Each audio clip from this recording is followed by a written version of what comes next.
আলহামদুলিল্লাহ হামদাশ শাকিরিন ওয়াসসালাতু ওয়াসসালামু আলা রাসূলিল কারীম আম্মা বা'দ। আলহামদুলিল্লাহ, প্রশংসা আল্লাহ সুবহানাহু ওয়া তাআলার দরবারে। আল্লাহ রাব্বুল আলামিনের অশেষ মেহেরবানিতে আমরা সালাত আদায় করার পরে আমরা আবারও সংক্ষিপ্ত সময়ের জন্য বসার সুযোগ পেয়েছি। আল্লাহ রাব্বুল আলামিন আমাদের কবুল করেছেন। আমরা রবের নিকট শুকরিয়া আদায় করে বলি আলহামদুলিল্লাহ। সালাম বর্ষিত হোক রাসূলুল্লাহ সাল্লাল্লাহু আলাইহি ওয়াসাল্লামের উপর, যার আদর্শ বাস্তবায়নের জন্যই আজকে আমাদের এই প্রচেষ্টা। আমরা সকলেই বলি সাল্লাল্লাহু আলাইহি ওয়াসাল্লাম। পবিত্র কোরআন ও সহিহ সুন্নাহর জ্ঞান অর্জন করাটা প্রতিটা মুমিনের উপরে ফরজ। রাসূলুল্লাহ সাল্লাল্লাহু আলাইহি ওয়াসাল্লাম বলছেন, খায়রুকুম মান তাআল্লামাল কুরআন ওয়া আল্লামা। সর্বোত্তম হলো ওই ব্যক্তি যে নিজে কোরআন মাজিদ শিক্ষা করে এবং অপরকে শিক্ষা দেয়। কোরআন মাজিদ তিলাওয়াতের 17টি পদ্ধতি আছে। বাহিরের আমরা মাত্র একটা বা দুইটা পদ্ধতি বা সর্বোচ্চ 3টা পদ্ধতি আমাদের কারি সাহেবরা জানে, কিন্তু অনুমোদিত সৌদি স্বীকৃত প্রায় 17টি পাওয়া যায় তিলাওয়াতের পদ্ধতি, যে পদ্ধতিতে তিলাওয়াত করলে অর্থ ঠিক থাকে। তো এইগুলো আমাদের জানা অত্যন্ত জরুরি। আমাদের জানার চেষ্টা করতে হবে, ইলম অর্জনের চেষ্টার বিকল্প নেই। যদি আমরা জানি, আমাদের সন্তানদের জানাই, তাহলে আগামী প্রজন্ম হবে জান্নাওয়ালা প্রজন্ম, নবীওয়ালা প্রজন্ম, আল্লাহওয়ালা প্রজন্ম। আর যদি আমরাও না জানি, পরিবারের সদস্যদের না জানাই, তাহলে বেদিনের সমাজে ভরে যাবে। এজন্য সঠিকটা জানতে হবে, সঠিকটা প্রচার করতে হবে। সঠিক আমলটা অল্প হোক, কিন্তু আমলটা রাসূলের পদ্ধতিতে হোক। আর আমরা তো আবেগী মানুষ, যত আমাদের আবেগ 3 দিন পর ফুরিয়ে যায়। প্রতিটা আবেগ যখন আমাদের মাঝে চলে আসে, আমরা আবেগের তাড়নায় জীবন যৌবন শেষ করে ফেলি, কিন্তু বুঝি না কে আমাকে পরিচালনা করে আর আমি কার পথে হাঁটি। বুঝাতে পারি না মনে হয়, কে আমাকে পরিচালনা করে আর আমি কার পথে হাঁটি। রাসূলুল্লাহ সাল্লাল্লাহু আলাইহি ওয়াসাল্লাম বলছেন, লা তাযালু তাওয়াইফাতুম মিন উম্মতি যাহিরিনা আলাল হক। আমার উম্মতের মধ্যে সর্বদা একটি দল হকের উপর বিজয়ী থাকবে। লা ইয়াদুরুহুম মান খাযালাহুম, তাদেরকে কেউ কোনো ক্ষতি করতে পারবে না। হাত্তা ইয়াতি আমরুল্লাহ, ইতিমধ্যেই কিয়ামত চলে আসবে। ওয়া হুম কাযালিক, তারা পূর্বে যেমন ছিল কিয়ামত পর্যন্ত ওইরূপ থাকবে। এটা কে বলেছেন? রাসূলুল্লাহ সাল্লাল্লাহু আলাইহি ওয়াসাল্লাম বলেছেন। আপনার হাদিসটা সবাই জানেন, আবারও স্মরণ করিয়ে দিই। রাসূলুল্লাহ সাল্লাল্লাহু আলাইহি ওয়াসাল্লামের কাছে একজন ব্যক্তি এসে রাসূলের আমল সম্পর্কে জানতে চাইল, যে আমি কি আমল করে জান্নাতে যেতে পারবো। আপনারা জানেন, অনেকেই জানেন, অনেকেই জানেন না। রাসূলুল্লাহ সাল্লাল্লাহু আলাইহি ওয়াসাল্লাম তখন বললেন, ফরজ সালাত আদায় করবে, ফরজ সিয়াম পালন করবে, সমর্থনে হজ করবে, সমর্থনে যাকাত আদায় করবে। হজ এবং যাকাত তো সামর্থ্যের সাথে সম্পৃক্ত, কিন্তু সালাত আর সিয়ামটা আদায় করবে। বেচারা যখন চলে যাচ্ছে, যাওয়ার সময় বলে, আল্লাহি, আল্লাহর কসম, আপনি যতটুকু বলেছেন বেশিও করবো না, কমও করবো না। আল্লাহ রাসূল সাহাবীদের বললেন, সাহাবা একরাম, তোমরা কি কোনো জান্নাতি ব্যক্তিকে দেখতে চাও? সবাই তো দেখতে চাই। তো আল্লাহ রাসূল বলেন, ওই যে ব্যক্তি চলে যাচ্ছে ও হলো জান্নাতি। কেন বলেছিলেন বলেন তো? আনুগত্য। আনুগত্য। আপনি সফরে গিয়েছেন, আপনার শরীর সুস্থ আছে, আপনি বলতেছেন আমি তো সুস্থ আছি, আমি কেন মুসাফিরের সালাত আদায় করবো, আমি কেন কসরের সালাত আদায় করবো? কিন্তু এটা না বলে বলা উচিত ছিল যে আমাকে ইসলাম অফার দিয়েছে, আল্লাহ রাসূল সাল্লাল্লাহু আলাইহি ওয়াসাল্লাম ছাড় দিয়েছে, আমি ছাড়টা গ্রহণ করলাম। কথা বোঝেন না মনে হয়? কথা বুঝতে পেরেছেন? আল্লাহ রাসূল আমাকে ছাড় দিয়েছে, আমি ছাড়টাকে গ্রহণ করলাম। এটা হলো আনুগত্য। এটা কি?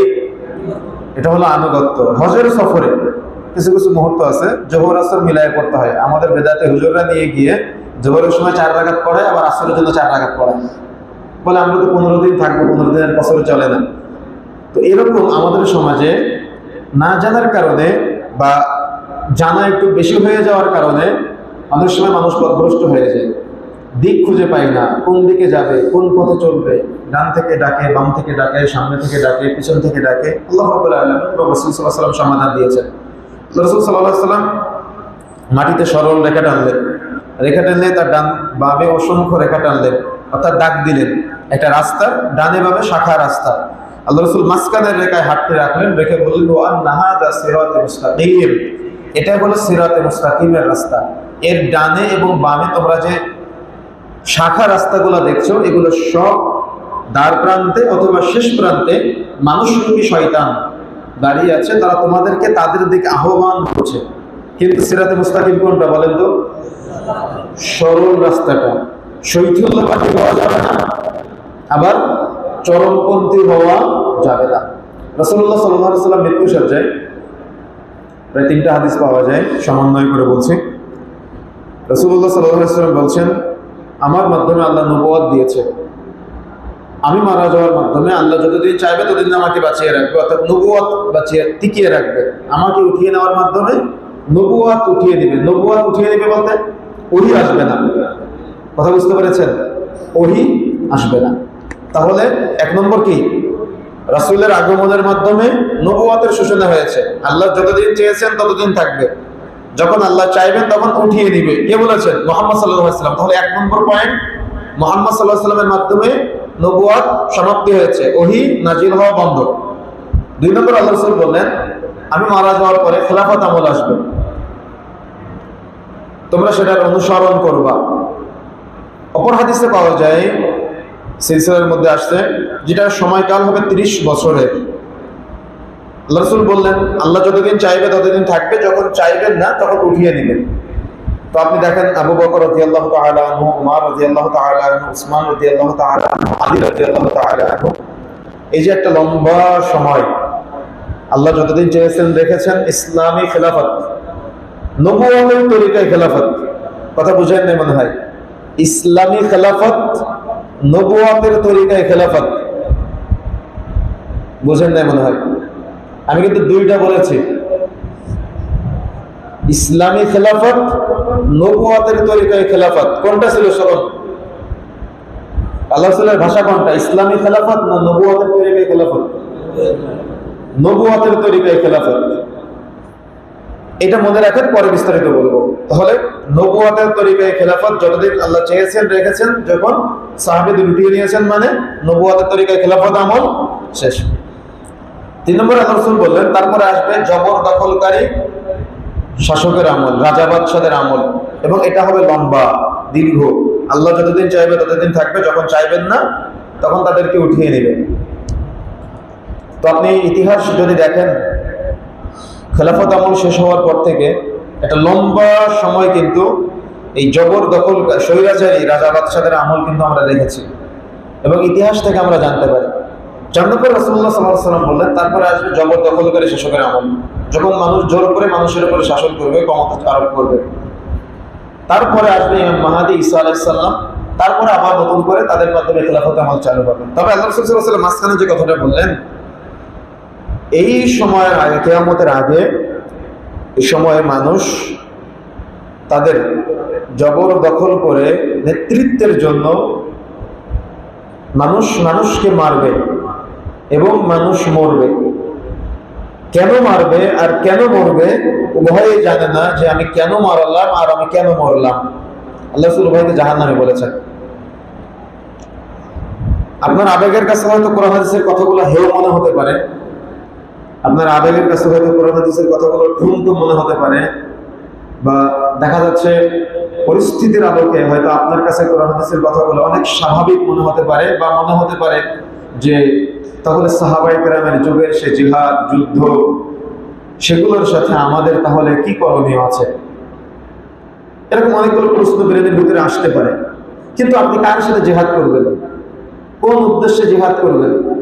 আপনার প্রতিপক্ষ কে? আপনার উদ্দেশ্যটা কি? কোন উদ্দেশ্যে জিহাদ করবেন? স্বার্থটা কি? মানুষ মানুষের জন্য কাঁদবে, বাস্তবতা। কিন্তু কিয়ামতের আগে রাসূলুল্লাহ সাল্লাল্লাহু আলাইহি ওয়াসাল্লামের ভবিষ্যৎবাণী অনুযায়ী মারবে এবং মরবে, উভয়কে জাহান্নামে বলেছেন। বাস্তবতা তো হাদিসের। যদি আমরা এতটুকু ব্রেন খুলতে না পারি, যদি আমরা এতটুকু ব্রেনের জাগ্রত করতে না পারি যে আমি কার জন্য মরলাম, আমি কার জন্য মারলাম, আমি কার জন্য জীবন দিলাম, আমার জীবনটা কি লিল্লাহি রাব্বিল আলামিনের জন্য হচ্ছে নাকি দুনিয়ার কি কোনো স্বার্থ হচ্ছে, এটা নিজে নিজে প্রশ্ন করবেন। আমার কথার উপর ভিত্তি করে আবেগী হয়ে উল্টাপাল্টা চিন্তা করার চেষ্টা করবেন। আমি কার জন্য মরলাম, আমি কার জন্য মারলাম? এটা প্রশ্ন করবেন নিজের কাছে। আমি কার জন্য জীবন বিলিয়ে দিলাম? আমি কি আল্লাহর জন্য দিলাম, নাকি দুনিয়াবি কোনো কারণে দিলাম? মুমিনের আর দুনিয়াদারের মধ্যে এটা পার্থক্য নির্ণয়ের একটা অন্যতম মাধ্যম। জীবন মরণ যা কিছু আছে সবকিছু হতে হবে লিল্লাহি রাব্বিল আলামিন, একমাত্র আল্লাহর জন্য। আমার জীবন, আমার মরণ, আমার সালাত, আমার সিয়াম, আমার হজ, আমার যাকাত, আমার দান, আমার সাদাকা, আমার চলাফেরা যা কিছু আছে সব হতে হবে একমাত্র লিল্লাহি রাব্বিল আলামিনের জন্য। এখন চট্টগ্রামে সিনেমা হল চলাটা পাপ, গুনাহ, এটা আমিও জানি, আপনিও জানেন। এখন ওটা বন্ধ করার জন্য সিনেমা চলাকালীন সময় সেখানে বোম ব্লাস্ট করে সেখানে 1-150 মানুষকে হত্যা করে ফেলতে হবে, এটার নাম ইসলাম না। কথা বুঝেন না মনে হয়? কথা বুঝতে পেরেছেন? এটা হলো চরমপন্থী। এটা কি? এটা চরমপন্থী। আবার আপনি কিছুই বলবেন না, এটা হলো শরীয়তুল্লাহবাদী। মধ্যমপন্থী হলো যে এটা হারাম, এটা নাজায়েজ, এটা গুনাহের কাজ, এটা পাপের কাজ, যারা জড়িয়ে থাকবে সবাই অপরাধী, কিয়ামতের মাঠে শাস্তি হবে, বিচার হবে। কথা বুঝতে পেরেছেন? খেলাফত আমাদের কাছে আলাদা হিসাব, কিন্তু আমাদের কাছে যেহেতু খেলাফত নাই, আমরা যেহেতু অপারগ, কথা বুঝতে পেরেছেন, সেহেতু এখানে নসিহত। কিন্তু আপনার জ্বর হয়েছে, এখন জ্বর হলে আপনার মাথা কেটে ফেলবেন, খুব মাথা যন্ত্রণা করতেছে, তীব্র মাথা যন্ত্রণা করতেছে, মাথা যন্ত্রণা টিকতে পারতেছেন না, আপনি মাথা কেটে ফেলবেন না ওষুধ খাবেন? কি করবেন? ঔষধ খেতে হবে। মাথা কেটে ফেলা যাবে না। পাপ করতেছে মানুষ, ভুল করতেছে, তাকে ফিরিয়ে নিয়ে আসার চেষ্টা করতে হবে, দাওয়াত দিতে হবে, নসিহত করতে হবে। এই চিন্তাধারা নিয়ে চলতে হবে। শরীয়তুল্লাহবাদী হওয়া যাবে না, আবার চরমপন্থী হওয়া যাবে না। যুগে যুগে উসমান রাদিয়াল্লাহু তাআলা আনহুকে হত্যা করেছিল চরমপন্থীরা, আলী রাদিয়াল্লাহু তাআলা আনহুকে হত্যা করেছিল চরমপন্থীরা।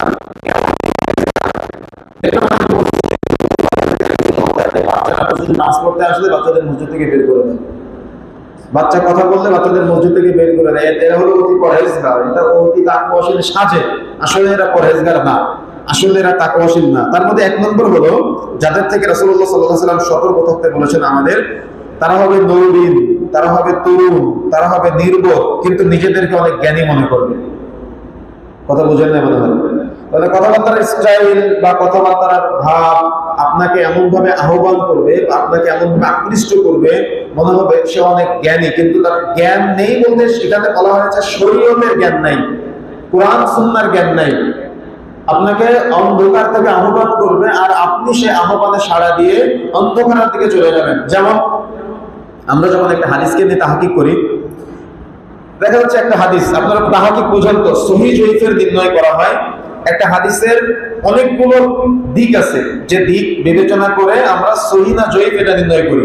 তার মধ্যে একটা দিক হলো হাদিস কোন রাবি, এই হাদিসের স্তরের মধ্যে কোন রাবি মাজহুল আছে কিনা। মাজহুল মানে কি জানেন? অপরিচিত। কোন রাবি অপরিচিত কিনা। যদি রাবি অপরিচিত হয় তাহলে তার হাদিস গ্রহণযোগ্য হয় না। কেন? আমি যার কাছ থেকে হাদিসটা নিই সে প্রতারক কিনা সব জানতে হবে, জেনে তারপরে হাদিসের সার্টিফিকেট দিতে হবে। কথা বুঝতে পেরেছেন? এখন একজন রাবি যদি মিস্টেক থাকে বা একজন রাবি যদি অপরিচিত থাকে, মাজহুল, তার পরিচয় পাওয়া যায় না, তখন হাদিস কিন্তু আমরা গ্রহণ করি না। এখন রাবি মাজহুল হলে যদি হাদিস অগ্রহণযোগ্য হয়, তাহলে কোনো ব্যক্তি যদি মাজহুল হয় তার কথা কি গ্রহণ করা যাবে? কথা বুঝেন না মনে হয়? কথা বুঝতে পেরেছেন? আপনারা জ্ঞানী মানুষ, অল্প কথাতেই বুঝেন আমি জানি। রাবি মাজহুল হলে হাদিস অগ্রহণযোগ্য, ব্যক্তি মাজহুল হলে ওই হাদিস তার কথা গ্রহণ করা যাবে?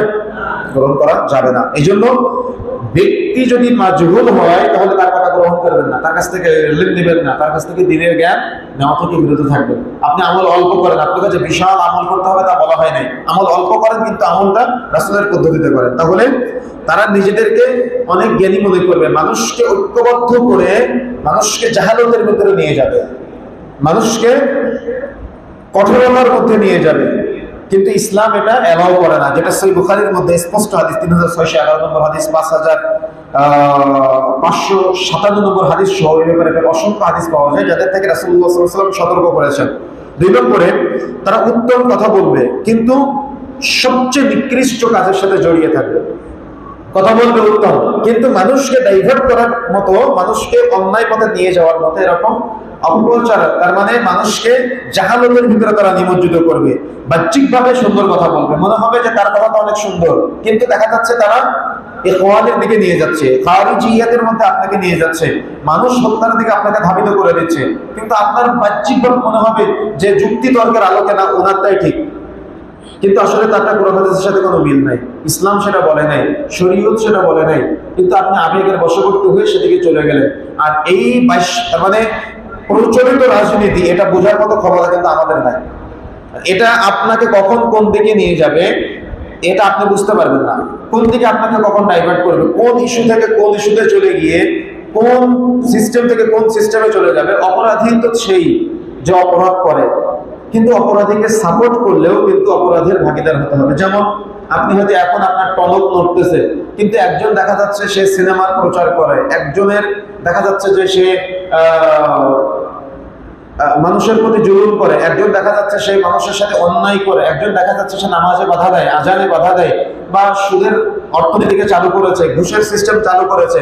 আপনি তাকে কোনো একটা নির্বাচনের সময় একটা ভোট দিলেন শুধুমাত্র, ও আজীবন যত পাপ করবে তার একটা করে ভাগ আপনার আমল নামে আসবে। এটা হলো সাপোর্ট করার পাপ। এটা কি বলেন তো? সাপোর্ট করার পাপ। এই জন্য এটা থেকে বিরত থাকতে হবে। কিয়ামতের আগে আমাদের একটা সময় আসবে যখন আপনি দিক খুঁজে পাবেন না, আমি কোথায় যাব। তখন আপনাকে ওই মহামারীর মতো চতুর্দিকে আপনি অশ্লীলতা, পাপাচার, বেহায়াপনা, নোংরামি দেখবেন। সকালে বাড়ি থেকে বের হবেন ইমান নিয়ে, সন্ধ্যায় ভেবেন ইমান হারা হয়ে। এ সময় আপনাকে একা একা থাকেন, আপনি গাছতলায় থাকেন, তবে আপনি এই জাহালতের ভিতরে ঢুকেন, নিজের ইমানকে নষ্ট করিয়েন না। কথা বুঝেন না মনে হয়। এখন আপনার কাছে মনে হতে পারে অধিক মানুষ এগুলোর সাথে জড়িত, তাহলে আমি কি শৈথুল্যবাদী হয়ে গেলাম? না, আমি শৈথুল্যবাদী না। কথা বুঝেন না মনে হয়। আমি শৈথুল্যবাদী না, আমি তো তাদের রাস্তা পাচ্ছি না। আমি তাদের রাস্তা পাচ্ছি, আমি তাদের সাথে যুক্ত হবো। তাদের উদ্দেশ্যটা কি? তাহলে তাদের উদ্দেশ্যের সাথে যে আমি যুক্ত হলাম, তাহলে আমি কোন উদ্দেশ্যে বাস্তবায়নের জন্য যুক্ত হলাম? এখন হয়তো আপনি মারা যাচ্ছেন, আমি আপনার মারা যাওয়াটাকে সাপোর্ট করি না, এটাকে আমি জুলুম বলি, আমি এটাকে অন্যায় বলি, আমি এটাকে খারাপ বলি, বা আমি এটাকে হেয় প্রতিপন্ন করি, আমি এটা চাই না। কিন্তু আমি যে আপনার সাথে একত্রতা পোষণ করব, তো আপনার উদ্দেশ্যটা কি? আপনি বোঝেন না মনে হয়। আমি যে আপনার সাথে একত্রতা পোষণ করবো, আপনার উদ্দেশ্যটা কি? একই উদ্দেশ্য, সেম উদ্দেশ্য। তাহলে আমি যে আপনার সাথে একত্রতা পোষণ করব, তাহলে আমি যে একদিন মানুষ মারবো না, বা আমাকে যে একদিন মারা হবে না, তাহলে আমি ওই সময় কোন, আমি কি জান্নাতীদের কাতারে করবো না জাহান্নামীদের কাতারে করবো? আমি বোঝাতে পারি না আপনাদের। ব্রেন ভালো করে খুলতে হবে, ব্রেন দিয়ে ভালো করে বুঝতে হবে। এখানে আবেগ না, ইসলাম কখনো আবেগ দিয়ে চলে না। ইসলাম কখনো আবেগ দিয়ে চলে না। আমি বললাম আমি ইসলাম, আপনি আমার কাছে আসেন, কিন্তু আমি বললাম যে তোমরা আমাকে ভোট দাও, আমি আগে চেয়ারটা পাই, তারপরে সমাজ পরিবর্তন করব। আল্লাহ রাসূল কি বলেছেন? চেয়ে নিতে বলেছেন। আপনি যত যুক্তি দেখান না কেন, আপনার যত মানহাজের মধ্যে ত্রুটি থাকুক না কেন, আপনি যতই যুক্তি টেনে নিয়ে আসেন না কেন, আপনি আমাকে আপনার কাছে নিতে পারবেন না। কেন পারবেন না? আমার নবী বলেছেন চেয়ে নেওয়া যাবে না। আপনি টুপি পরেন না কেন, আপনি দাড়ি রাখেন না কেন, আপনি নিজেকে আলেম দাবি করেন না কেন, আপনার উদ্দেশ্য হলো চেয়ার, আমি আপনার সাথে নেই। আমি বুঝাতে পারি না আপনাকে।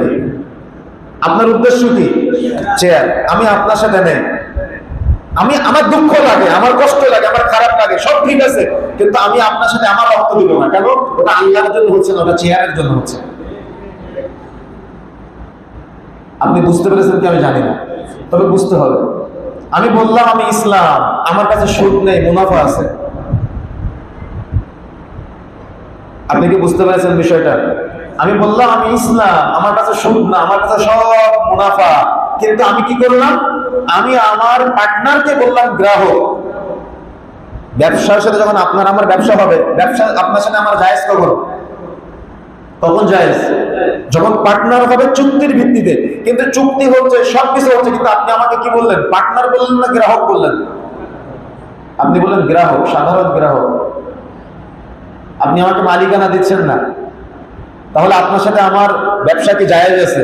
আচ্ছা, আপনি একটা ব্যবসা করতেছেন, যে ব্যবসায় শতকরা 2.5% লাভ প্রতি মাসে, কখনো 2.5 থেকে 3 হয় না, কখনো 2.5 থেকে 1 আসে না, কখনো লোকসানও হয় না, জায়েজ আছে। তা আপনি ইসলাম ব্যবহার করেছেন, আমি আপনার সাথে যাব? বাংলাদেশের মানুষের ধর্মীয় একটা আবেগ আছে, ধর্মীয় একটা অনুভূতি আছে, আর আমাদের ওই ধর্মীয় আবেগটা যখন আমরা দেখি তখন সঙ্গে সঙ্গে সেদিকে ধাপিত হয়ে যায়। অথচ অন্যান্য সুদী ব্যাংকের চাইতে ইসলামের নাম ব্যবহার করেছে যারা, তারা বেশি সুদ খাচ্ছে, তারা বেশি সুদ দিচ্ছে। আপনি এটা গবেষণা করবেন, আপনারা চিন্তা করে দেখবেন, মিলাবেন আপনি আমাদের এই কথাগুলো। এই জন্য আবেগ না, বিবেক দিয়ে চিন্তা করতে হবে। আমি যে আপনার সঙ্গী হব, আপনার উদ্দেশ্যটা কি? যদি আপনার উদ্দেশ্য ঠিক না হয়, তাহলে আমি আপনার সঙ্গী হলে আমি কেন নিজে জাহান্নাম কামাই করবো? আমি কেন নিজে পথভ্রষ্ট হব? আমি যখন পথ পাবো না, আমি যখন রাস্তা পাবো না, আমি গাছতলায় আছি, আমি ভালো আছি আলহামদুলিল্লাহ। অন্তত আমি আমার আল্লাহর জন্য আছি, আমি একা আছি। আমার বিশাল জনগোষ্ঠীর দরকার তা না, যে জনগোষ্ঠী তারা আল্লাহর জন্য জীবন দিতে চায় না, কিন্তু চেয়ারের জন্য জীবন দিতে চায়। এমন বহু পরিচয় আছে, পরিচিত মানুষ আছে, বহু ব্যক্তির সাক্ষাৎকার আছে, বহু ব্যক্তিকে আমরা চিনি, বহু ব্যক্তিকে আপনারা চিনেন, বহু ব্যক্তিকে আপনি জানেন, বহু ব্যক্তিকে আপনি মানেন, যে জীবনে ৫ ওয়াক্ত সালাত আদায় করে নাই, যে জীবনে সিয়াম পালন করে নাই, যার মুখে রাসূলের সুন্নাত দাড়ি নাই, যার পরিবারে দিনদারিতা নাই, কিন্তু এই পাশ্চাত্যের গণতন্ত্রের নোংরা রাজনীতিতে যখন সে মারা যাচ্ছে, তার নামের পিছনে আপনি শহীদ লাগিয়ে দিচ্ছেন। এত সস্তা কি? এত সস্তা নাকি শহীদ? কি এত সস্তা? সেদিন এক জায়গায়, কোথায় জানি এক জায়গায় গেলাম, তো দেখি অমুক ঠাকুর শহীদ সেতু, তার মানে কোন এক যুদ্ধের সময় তিনি মারা গিয়েছিলেন, হিন্দু মানুষ, তার নামও শহীদ হয়ে গিয়েছে এখন। এই জন্য কোনো একটা সময় একটা ইস্যু ঠিক থাকতে পারে, কিন্তু সেই দাবির জায়গায় যখন চেয়ার দখলের প্রবণতা চলে আসে, অন্যকে হটিয়ে নিজেকে বসা, তাই বলে যাকে হটানো, যাকে বসানো, তাদের কারোর সাথে আমরা নেই। কথা বুঝতে পেরেছেন? তাদের কারোর সাথে আমরা নেই। এই জন্য নিজের বিবেককে খোলা রাখার চেষ্টা করবেন, নিজের বুদ্ধিকে, চিন্তাকে আপনি ইবাদত করেন। আপনি নিজে সালাত আদায় করেন না, নিজে সিয়াম পালন করেন না, নিজে হজ যাকাত আদায় করেন না, কিন্তু আপনি সিনেমা হল ভাঙার জন্য চলে যাচ্ছেন। এগুলো হলো আবেগ। এগুলোর কথা রাসূলুল্লাহ সাল্লাল্লাহু আলাইহি ওয়াসাল্লাম বলছেন, তাদের ঈমান ও তাদের সালাতে তাদেরকে এমন ভাবে দেখবেন, অনেক সময় মনে হবে তাদের নামাজের তুলনায় আমরা নগণ্য। তারা এতটাই পরহেজগার, আমরা সালাতই আদায় করি না, আমাদের সালাত হয়ই না। কথা বুঝতে পেরেছেন? কিন্তু আল্লাহ রাসূল বলছেন, তাদের ওই সালাত, তাদের ঈমান তাদের কন্ট্রোল অতিক্রম করে না, তাদের ঈমান তাদের বাহিরে থাকে। এগুলো হলো লৌকিকতা প্রদর্শনের জন্য, তারা ইবাদতে হবে অগ্রগামী। এবং রাসূলুল্লাহ সাল্লাল্লাহু আলাইহি ওয়াসাল্লাম বলছেন, তারা মুসলমানকে হত্যা করবে, আবার মনে করবে যে আমি দ্বীন কায়েম করলাম, আমি শরীয়ত কায়েম করলাম, আমি ইসলাম কায়েম করলাম, কিন্তু কে কাকে হত্যা করতেছে? এক মুসলমান আর এক মুসলমানকে হত্যা করতেছে। এখন আপনি কার সাথী হবেন তাহলে? এই জন্য বিবেক খোলা রাখবেন, চিন্তা খোলা রাখবেন, যাতে করে নিজে আল্লাহ রাসূলের হাদিসের শিকার না হয়ে যান, যে মারবে এবং মরবে উভয় জাহান্নামী। আমরা যদি এগুলোর মধ্যে না, তার মানে এই হাদিসের আওতায় না চলে আসি এবং ওই জাহান্নামীদের কাতারে না পড়ে যায়। খাওয়ারিজিদের সাথে কোনো সম্পৃক্ততা ইসলামের নাই, শৈথিল্যবাদীদের সাথে কোনো সম্পৃক্ততা ইসলামের নাই। মানহাজ যাদের বিশুদ্ধ না, মানহাজটা আপনারা বোঝেন নাই, মানহাজটাকে বুঝতে হবে, তাহলে বিষয়টা বুঝতে পারবেন। মানহাজ তার মানে যদি কারোর মানহাজ সম্পর্কে ক্লিয়ার জ্ঞান না থাকে বা ধারণা না থাকে, তাহলে সে পথভ্রষ্ট হয়ে যাবে। কথা বুঝতে পারেন না? আকীদা এবং মানহাজ। আর আকীদা সম্পর্কে তো জ্ঞান নাই আছে আমাদের সমাজে, তাওহীদ উলুহিয়্যাহ সম্পর্কে জ্ঞান নাই, তাওহীদ রুবুবিয়্যাহ সম্পর্কে জ্ঞান নাই, তাওহীদ আসমা ও সিফাত সম্পর্কে অধিকাংশ মুসলমানের আজকে জ্ঞান নাই। অথচ আমরা বলি মুসলমান, অথচ আমরা বলি আল্লাহওয়ালা, আমরা বলি পরহেজগার, কিন্তু তাওহীদ সম্পর্কে জ্ঞান নাই। কিন্তু আপনি কি জানেন, আপনি তাওহীদ সম্পর্কে যদি আপনার জ্ঞান না থাকে, আপনি নামাজ পড়ে কোনো লাভ হবে না, রোজা থেকে লাভ হবে না, হজ করে লাভ হবে না, দান করে লাভ হবে না, যাকাত দিয়ে লাভ হবে না। তার মানে আপনি দান সাদাকা করে কোনো লাভ নাই, আগে তাওহীদের জ্ঞান দরকার। এর পাশাপাশি মানহাজ, তার মানে আমি বললাম আমার টুপি আছে, আমার দাড়ি আছে, আমার জুব্বা আছে, তোমরা আসো, আমরা আগে চেয়ারটা নেই, তারপরে সিগারেট করতে দমন করব। আমরা আগে চেয়ারটা নেই, তারপরে সুদের দমন করব, তারপরে ঘুষের দমন করব, সব দমন করে ফেলবো। কিন্তু আল্লাহ রাসূল বলেছেন এটা চেয়ে নেওয়া যাবে না। তাহলে আমার টুপি মাথায় দিয়ে, দাড়ি মুখে রেখে, জুব্বা গায়ে দিয়ে চাওয়াটাকে অথেন্টিক? পোস্টারটা নিয়ে চাওয়াটাকে অথেন্টিক? ইসলাম এলাও করেছে? ইসলামে ইলেকশন জায়েজ নেই, ইসলামে সিলেকশন জায়েজ আছে। ইলেকশন জায়েজ নেই, ইসলামে সিলেকশন জায়েজ আছে। সিলেকশন পদ্ধতিতে গেলে আমরা আছি, কিন্তু যদি ইলেকশন পদ্ধতিতে যায়, এটা এখানে জনগণ সর্বভৌম ক্ষমতার উৎস, এখানে আল্লাহ সর্বভৌম ক্ষমতার উৎস না, এটাই শিরক। কথা বুঝতে পেরেছেন? এটাই শিরিক। যেহেতু পরিবেশ নাই সেহেতু আপনি দূরে থাকেন। আপনাকে পরিবেশ তৈরি করার জন্য আপনাকে আহ্বান করতে বলা হয় নাই। যদি আল্লাহর পক্ষ থেকে কখন আপনার উপরে দায়িত্ব আসে সেটা আলাদা বিষয়।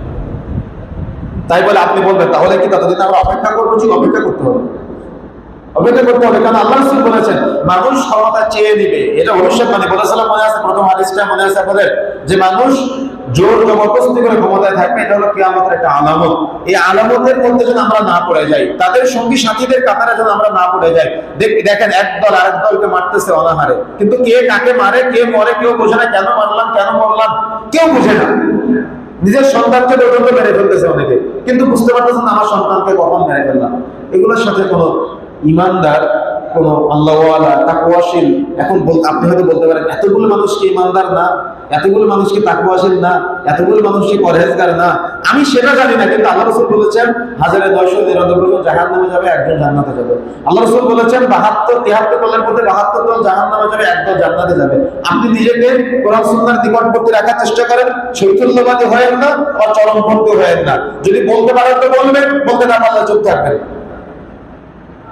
অন্তরকে ঘৃণা করবেন অন্তত। যদি হাত দিয়ে প্রতিহত করার ক্ষমতা থাকে তাহলে সেটা করার চেষ্টা করবেন, যদি না থাকে তাহলে অন্তর দিয়ে ঘৃণা করবেন। তাহলে ঈমানের সাথে এটা সংশ্লিষ্ট। আল্লাহ রাব্বুল আলামিন আমাদের বোঝার তৌফিক দান করুন। তবে পরিশেষে আপনাদের চারটা নসিহা করে যাইতে চাই, সেটা হলো 1 নম্বর, বলবেন কম, শুনবেন বেশি।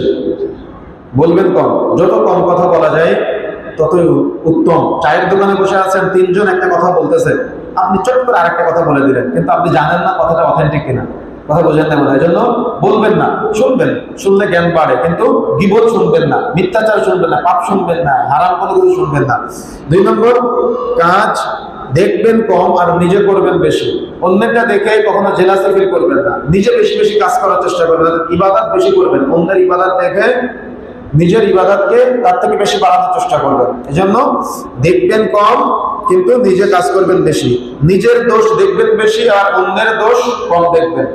ওয়াইলুল লিকুল্লি হুমাযাতিল লুমাযা, ধ্বংসপ্রাপ্ত ওই ব্যক্তি যে সামনে এবং পিছনে নিন্দা করে বেড়ায়। এটা আমার আপনার কাজ না। আমার আপনার কাজ হলো নিজের দোষগুলাকে নিজে যাচাই বাছাই করা, নিজে পরিবর্তন হওয়া। অন্যের দোষ বিবেচনা করে তাকে সার্টিফিকেট দেওয়া ইসলাম আমাকে বলে নাই, তাকে সার্টিফিকেট দিতে বলে নাই। নিজের সার্টিফিকেট নিজেকে দিতে হবে। 4 নম্বরে হলো নিজেকে বড় মনে না করা, বরং অন্যকে প্রায়োরিটি দেওয়া, অন্যকে সম্মান দেওয়া, অন্যকে রেসপেক্ট করা। এটাকে চেষ্টা করবেন ইনশাআল্লাহ। আল্লাহ রাব্বুল আলামিন আমাদের তৌফিক দান করুন। আমরা যারা একসাথে হয়েছি, আল্লাহ রাব্বুল আলামিন এই সমস্ত যাবতীয় পারিপার্শ্বিক ফিতনা, যাবতীয় পারিপার্শ্বিক অশ্লীলতা, নোংরামি, বেহায়াপনা, বা দেখা যাচ্ছে আমাদের চোখের সামনে আমরা যেগুলো দেখতেছি, আল্লাহ রাব্বুল আলামিন এই সমস্ত ফিতনা থেকে আমাদের এবং আমাদের পরিবারকে হেফাজত করুন। আল্লাহ রাব্বুল আলামিন বলেছেন, ইয়া আইয়ুহাল্লাযীনা আমানু কু আনফুসাকুম ওয়া আহলিকুম নারা, হে ঈমানদারগণ তোমরা নিজেরা জাহান্নামের আগুন থেকে বাঁচো, তোমাদের পরিবারদেরকে জাহান্নামের আগুন থেকে বাঁচাও। নিজেরা জাহান্নামের আগুন থেকে বাঁচার চেষ্টা করেন, পরিবারকে আগে বাঁচান। নিজেরা বাঁচেন, পরিবারকে বাঁচান, তারপরে অন্যান্য বিষয়ে যাবেন। ইব্রাহিম আলাইহিস সালাম নিজে প্রথমে দাওয়াত গ্রহণ করেছিলেন, নিজের পিতাকে দাওয়াত দিয়েছিলেন। নিজের পিতা বলেছিল তুমি দাওয়াত বন্ধ করবে, না হলে পাথরের আঘাতে তোমাকে হত্যা করবো। ইব্রাহিম আলাইহিস সালাম সমাজের মানুষের কাছে তারপরে দাওয়াত দিলেন। তারপরে ইব্রাহিম আলাইহিস সালাম রাষ্ট্রের সর্বোচ্চ পর্যায়ে দাওয়াত দিতে গিয়েছিলেন। পর্যায়ক্রমে যদি সুযোগ হয়, আমরা এই মানহাজে বিশ্বাসী যে আমি পরিবর্তন হলে আস্তে আস্তে আমার পরিবার পরিবর্তন হবে ইনশাআল্লাহ। আমার পরিবার থেকে আরো 5টা পরিবার পরিবর্তন হবে ইনশাআল্লাহ। এরকম 5টা পরিবার থেকে একটা গ্রাম পরিবর্তন হবে, এক একটা গ্রাম থেকে এক একটা এলাকা পরিবর্তন হবে, এক একটা থানা পরিবর্তন হবে, বিভাগ পরিবর্তন হবে, দেশ পরিবর্তন হবে ইনশাআল্লাহ। কিন্তু আমার স্ত্রী বোরকা পরে আমার ভয়ে, আর আমার স্ত্রী বোরকা পরে আল্লাহর ভয়ে। বলেন তো কোন ভয়টা স্থায়ী ভয়? কোনটা? আমাদের মানহাজ হলো আমরা ওই ভয়টা প্রতিষ্ঠা করতে চাই। কথা বুঝতে পেরেছেন?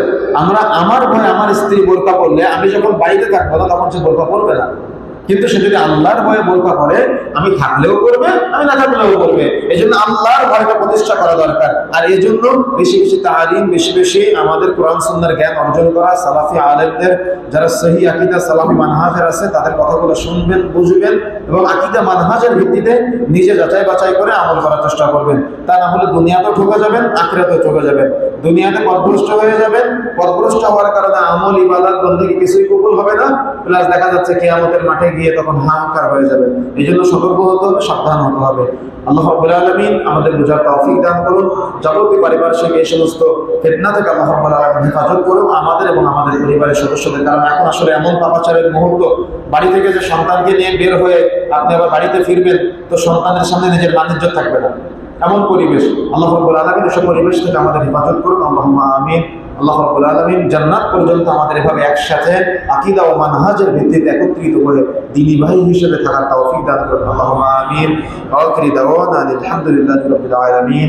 সুবহানাকা আল্লাহুম্মা ওয়া বিহামদিক আশহাদু আল্লা ইলাহা ইল্লা আনতা আস্তাগফিরুকা ওয়া আতুবু ইলাইক। আসসালামু আলাইকুম ওয়া রাহমাতুল্লাহি ওয়া বারাকাতুহু।